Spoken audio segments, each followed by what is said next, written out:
ಪರಮಾಣು ಸಮರ ನಿಲ್ತಾ ಇಲ್ಲ. ಪರಮಾಣು ಶಸ್ತ್ರಾಸ್ತ್ರ ಪಡೆಯುವುದು ನಮ್ಮ ಹಕ್ಕು. ನಾವು ಯಾವತ್ತಿಗೂ ಕೂಡ ನಮ್ಮ ಮಹತ್ವಾಕಾಂಕ್ಷೆಯನ್ನು ಬಿಟ್ಟುಕೊಡುವುದಕ್ಕೆ ನಾವು ರೆಡಿ ಇಲ್ಲ.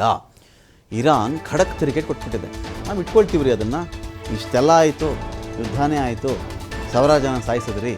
ಮಹತ್ವಾಕಾಂಕ್ಷೆ ನಮ್ಮ ರಕ್ಷಣೆ, ನಮ್ಮ ದೇಶ, ನಮ್ಮ ಜನ, ನಮಗೆ ಬೇಕೇ ಬೇಕು ಪರಮಾಣು ಇವತ್ತಿಗೆ. ಈ ಥರ ಇದೇ ಇದ್ದಕ್ಕೆ ಇಷ್ಟು ದೊಡ್ಡ ಗಲಾಟೆ ಆಗಿದೆ, ಇಲ್ಲಿ ಯುದ್ಧ ನಡೆದು ಹೋಗಿದೆ.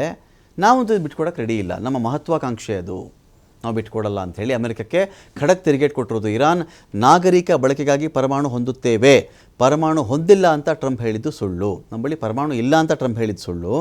ನಾಗರಿಕ ಬಳಕೆಗೆ ನಾವು ಪರಮಾಣುವನ್ನು ಬಳಸ್ತೀವಿ. ಯುರೇನಿಯಂ ನಾವು ಯಾವುದೇ ಕಾರಣಕ್ಕೂ ಅಮೆರಿಕಕ್ಕೆ ಕೊಡಲ್ಲ. ಹೋರ್ಮುಸ್ ತೆರಿತಾ ಇದ್ದಂತೆಯೇ ವಾಕ್ಸಮರ ಒಂದು ಕಡೆ ಜೋರಾಗ್ತಾ ಇದೆ. ಯುರೇನಿಯಂ ಹಸ್ತಾಂತರ ಮಾಡಿಬಿಡ್ತಾರೆ, ಕೊಟ್ಟುಬಿಡ್ತಾರೆ, ರಷ್ಯಾ ಬಳಿ ಇಟ್ಟುಬಿಡ್ತಾರಂತೆ. ಹಾಗೆ ಹೀಗೆ 20 ವರ್ಷ ಯುರೇನಿಯಂ ಎನ್ರಿಚ್ಮೆಂಟ್ ಪ್ರೋಗ್ರಾಮನ್ನೇ ಅವರು ಮುಂದಕ್ಕೆ ಹಾಕ್ಬಿಡ್ತಾರಂತೆ. ಇದೆಲ್ಲ ಇತ್ತಲ್ಲ, ಇದರ ಮಧ್ಯೆ ಇರಾನ್ ಸೈಯದ್ ಅಬ್ಬಾಸ್ ಅರಾಗಚಿ ಒಂದು ಕಡೆಯಲ್ಲಿ ಮಾತಾಡಿರೋದು, ಯಾವ ಕಾರಣಕ್ಕೂ ಇಲ್ಲ, ಯಾವುದೇ ಕಾರಣಕ್ಕೂ ಕೂಡ